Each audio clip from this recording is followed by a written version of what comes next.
Salut les aliénés, c'est Tutu, on se retrouve aujourd'hui pour une nouvelle vidéo YouTube où je vais vous présenter les Romains qui arriveront le 16 mai dans le nouveau DLC. Bien sûr, vous le savez, vous l'avez peut-être déjà précommandé.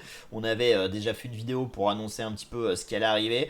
Là, on va s'intéresser principalement à cette cive et à l'arbre des technologies. On va essayer voilà, de tout découvrir, de s'attendre un peu à ce que va être cette cive qui ne sera pas jouable en ranked, ça c'est important. Pour le moment, elle n'est faite que pour le ranked. Je pense que ça durera pas, mais là, vu qu'il y a des gros tournois, vu qu'il y a des grosses choses, je pense que le temps de l'équilibrer, d'être sûr que ça puisse s'intégrer au jeu, voilà, il y a une petite période. Mais je serais pas surpris que d'ici quelques mois, on le retrouve du coup admise pour faire du ranked avec. Parce que bon, c'est un peu là où on joue le plus, donc s'ils sont fait chier à créer une cive, à l'équilibrer à peu près dans le jeu pour qu'on s'en serve pas, ça me semble un petit peu ridicule. Bref, je vous ai mis du coup les Romains le tech, enfin pas le tech tree, mais les bonus de la civilisation. Donc c'est déjà une civ intéressante. Civilisation d'infanterie. De toute façon, là, ce temps-ci, j'ai l'impression que les mecs ils sont à fond sur l'infanterie. Ça fait des années que l'infanterie a été bafouée sur Age of. Là, ils se sont dit l'infanterie, on y va. On va faire ce qu'il faut pour que ça redevienne sur le devant de la scène. Fini les crossbows, fini les KTS. Bon, on n'en est pas encore là, hein, voilà, mais bon, bref, j'ai l'impression que c'est quand même un peu leur truc ces temps-ci. Bref, on va voir pourquoi c'est une civilisation d'infanterie. Les villageois, Gather, Brill and Repair. Voilà, ça c'est mon anglais, faut mâchouiller, comme ça vous comprenez pas ce que je dis et ça donne l'impression presque que je suis américain. Mais les villageois, du coup, porteront, en tout cas, auront une productivité, construiront et répareront 5% plus vite. C'est un avantage économique très fort. Alors je sais pas si c'est plus fort que les Aztèques qui portent plus 3, mais ça s'applique à tout. Donc vous voyez, il y a un peu de ferme Khmer là-dedans. J'attends de voir ce que ça va donner, mais ça me semble très fort. La ligne des galeries plus 1 d'attaque, ok. Faudra voir un petit peu si d'un autre côté ça subit des choses. Si par exemple si on n'a pas tous les attaques de portée, genre empennage, etc. Les galères de guerre, plus un avec les galions. Les galions et Dromons, plus 2. Ok, Drummond c'est leur nouvelle unité, c'est ce qui remplacera, vous le verrez, on le verra après, mais les galions à canon, puisqu'ils ne les ont pas. Très bien, il y a beaucoup de... Ils ont 3 nouvelles unités, hein, donc voilà, hein, ils sont pas en reste. Donc on peut imaginer que c'est une cible d'infanterie, mais aussi qui jouera très bien sur l'eau. À voir par la suite ce qu'on voit dans l'arbre des technologies. En tout cas, l'infanterie qui reçoit le double d'effet à partir de la forge en termes d'upgrade d'armure. Donc ça veut dire que le plus 1 devient plus 2 au féo, c'est très fort. Et le plus 2 devient plus 4 au château. Ça veut dire qu'on a la tech déjà de l'impé. Et à l'impérial, mais ils ne l'ont pas. Heureusement, sinon ça ferait plus 8. Plus 8, plus 6 là. Ouais, heureusement. Bon, bref. Scorpion qui coûte moins 60% d'or et bénéficie de balistique, de la recherche balistique. Donc, il faut quand même faire balistique pour avoir dessus. En tout cas, les scorpions qui coûtent 60% d'or en moins, c'est très bien et c'est très intéressant, notamment pour gérer des plays CA. Je pense que ça va faire sens, ça va être intéressant, même si, bon, les scorpions, c'est toujours pas ouf parce que ça se gère facilement par des mangonos. Donc, je sais pas si ça permettra d'en voir plus, mais bon. Pourquoi pas, hein, on verra bien. Les unités uniques, le Centurion, ça c'est une unité de cavalerie qui va se produire du coup dans le château, on verra peut-être un peu après, et qui va booster l'infanterie aux alentours d'elle. Un petit peu comme fait le chariot ici avec les bohémiens et les archers autour. C'est un petit peu le même mécanisme qui est utilisé. Et le légionnaire, lui, il remplacera dans l'arbre des technologies les épées à deux mains et les champions. Dès que vous arriverez impérial, vous n'aurez pas ces deux unités là, vous aurez la possibilité de faire des légionnaires. Donc une unité très robuste, très solide, très forte semble-t-il. Voilà. Les tech uniques, balistas, donc ça c'est les scorpions et les galères qui tirent 33% plus vite. Ça va découper, hein. Ça va découper les scorpions d'ailleurs qui ont aussi pas de range minimum. Donc vraiment les scorpions ils veulent les investir pour cette cible, hein. Pas sûr qu'on en verra énormément parce qu'encore une fois ça règle pas le problème que face à la cavalerie et face au mangono ça restera nul. Mais bon, nous verrons. Si ça tire plus vite, ça coûte moins cher, peut-être que ça sera viable, j'ai du mal à y croire. Bref, Comitatans, ça c'est la lignée des miliciens, des knights. Et les centurions qui s'entraînent 50% plus vite. Et qui reçoivent une charge d'attaque. Ça me semble très très fort, puisque ça devient des mini coutilliers. Que vous ayez donc vos centurions, vos légionnaires, ou même vos KTS. Ça me semble très très fort, surtout que ça s'entraîne plus vite, donc avec peu d'écuries, vous pouvez vraiment les propulser. Sans oublier, on se rappelle hein, quand même les 5% d'économie là. Ouais, ça me semble pas dégueu. Alors on va regarder quand même d'un point de vue arbre des technologies ce que ça peut donner. Hop là. Donc vous voyez, légionnaire, sturdy, donc ça veut dire que c'est la Brinks quoi. C'est vraiment, c'est le véhicule blindé quoi. Qui remplace du coup ce que je vous disais. Ça aussi, cavalerie lourde qui augmente l'attaque, la puissance des unités autour. Donc ça les rend pas plus fortes d'un point de vue défensif, mais d'un point de vue offensif. En même temps, il n'y a pas besoin, puisque la forge s'est doublée comme on le disait. Donc ça, on a vu les techs. Donc en caserne, vous le voyez, là, on a Long Swordsman. Alors ce que je ne comprends pas, c'est est-ce qu'on doit faire les techs pour avoir légionnaire, ou dès qu'on a des Long Swordsman, quand vous arrivez à l'imp, ça devient des légionnaires. Un peu comme les chameaux et Gurjara au Féo. Les éclaireurs de chamellerie qui viennent des chameaux instant. Je ne sais pas. En tout cas, on a le bardier, on a écuyer et on a brasier. On va regarder la forge, ça c'est important de cumuler un peu les deux. Sur la forge, donc on a plus 1, plus 2. On n'aura pas la dernière de def, et fort heureusement. Voilà, par contre, plus 1 ça devient plus 2, et plus 2 ça devient plus 4. Donc dès le château, là pour le coup, je pense que ça peut découper et détruire des crossbows. Ça me semble très très très très fort. On a barre de plaqué, on a haut fourneau, on n'a pas brassard, et on a la dernière robe de def. Très bien, donc un arbre des technologies plutôt honnête, hein, il manquera que brassard. Donc ok, on se rappelle de ça. En termes de crossbow, bon bah ça s'arrête à crossbow, on n'a pas bague de pouce, on n'a pas tactique part. Donc autant vous dire qu'on jouera pas du tout ce genre de choses, on jouera infanterie je pense pour gérer les crossbows. Même si on peut jouer quand même tirailleur avec la deuxième tech et puis la dernière robe de def. Bon, ça peut se faire tirailleur, mais c'est vrai que voilà, je pense qu'il nous pousse à vouloir jouer plutôt infanterie.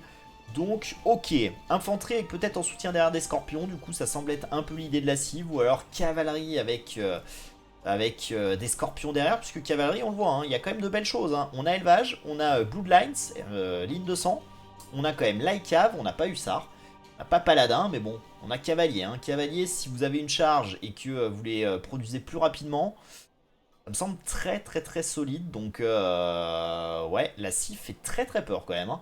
Ça m'a l'air très très solide. En termes de siège, nous n'avons pas canon de bombarde. Par contre, nous avons tout le reste, hormis Onac de siège. Mais c'est pas très grave, canon de bombarde en moins, ça c'est embêtant pour le late game, mais ok. Donc dans le château, Centurion, Élite, Centurion, ça on en a parlé. Donc ça booste un peu l'infanterie qui sera à côté. Donc il faudra un peu les mêler à la compo avec plein de légionnaires. Quelques centurions au milieu. Et ça va carry, vous défoncerez tout peut-être. Les scorpions derrière, let's go. Donc je vois le délire un peu comme ça, ok. Alors ce qui va nous intéresser aussi, c'est les maps hybrides. Et donc sur l'eau. Sur l'eau donc, nous avons Fast Fire Ship. Nous avons la tech qui permet de tout payer moins cher, donc ça c'est cool. On a carénage, on n'a pas cale sèche. Bon, on s'en remettra, puisque vraiment encore une fois, c'est la réduction des coûts qui est importante. On a donc Galion.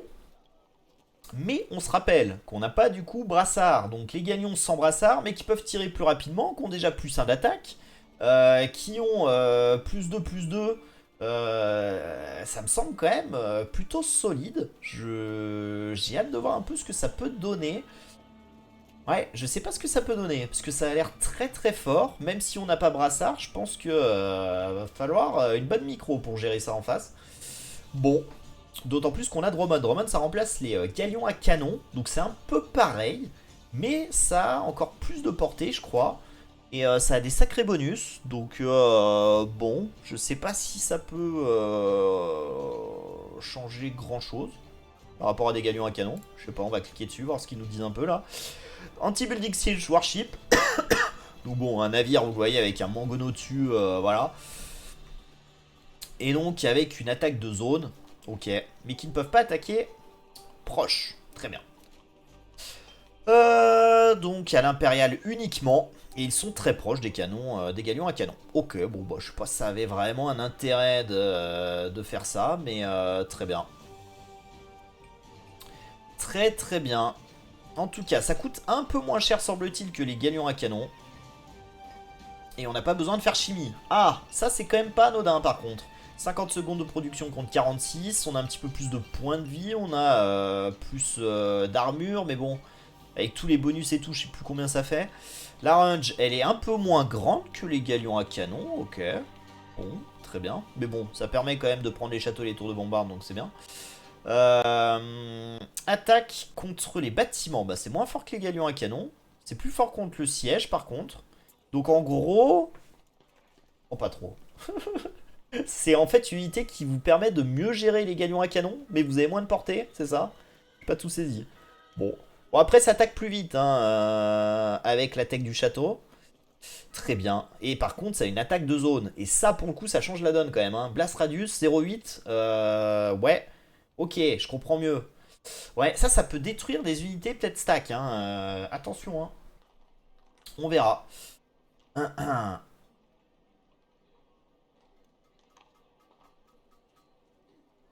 Bon, ça j'ai pas trop compris. Fire 4 secondary block projectile, get plus 1 d'attaque from chemistry.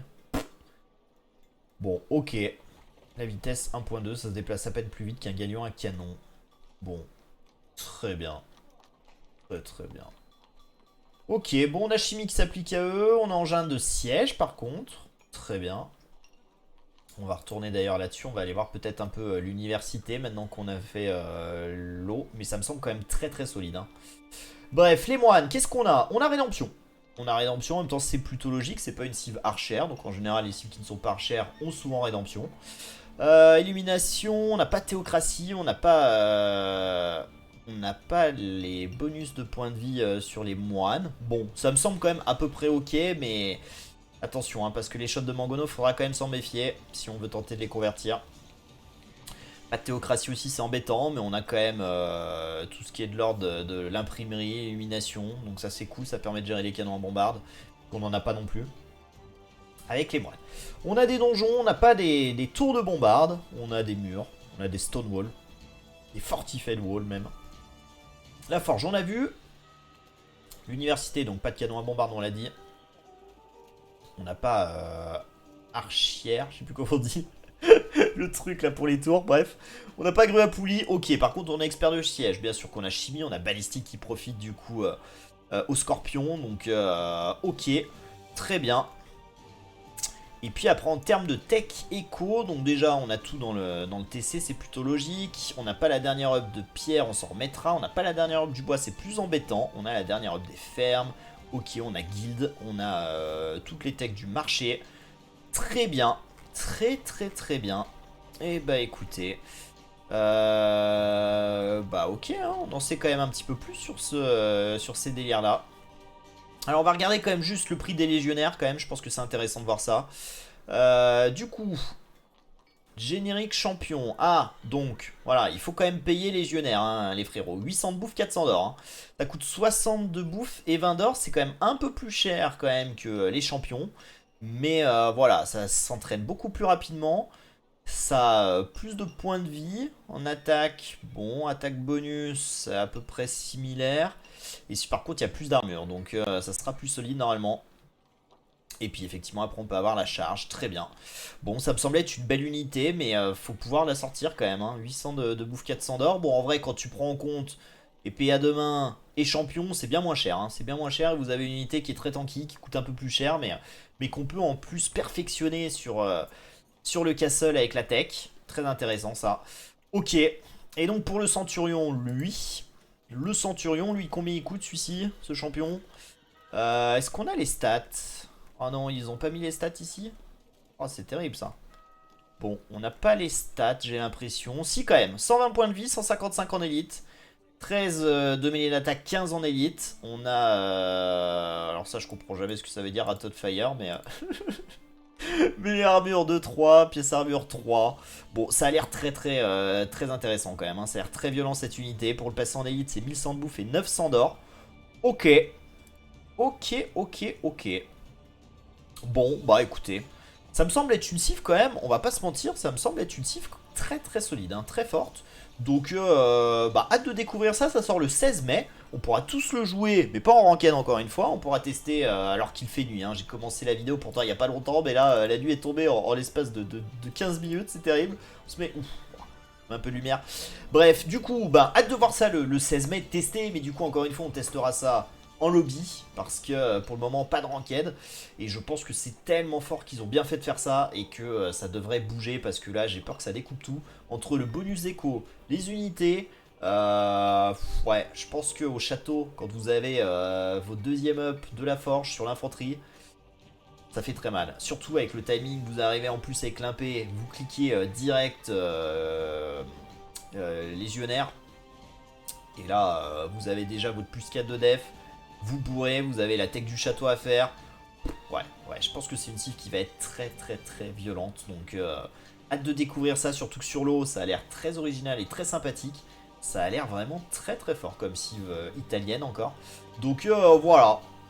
Les amis, les Romains, je pense qu'on a fait un petit peu le tour de la question.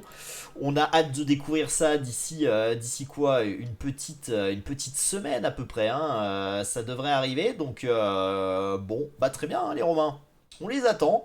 Bref, moi je vous attends aussi sur ma chaîne Twitch, bien évidemment. Continuez, hein, bien sûr, de venir franchir le pas et de venir nous voir sur Twitch. Ça fait toujours très très plaisir quand vous rejoignez l'Asylum.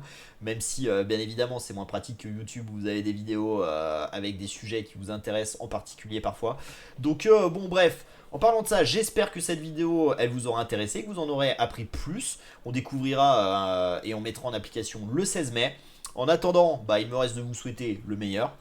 Et de vous dire et de vous donner rendez-vous à très vite les alignés. Salut à tous, ciao ciao.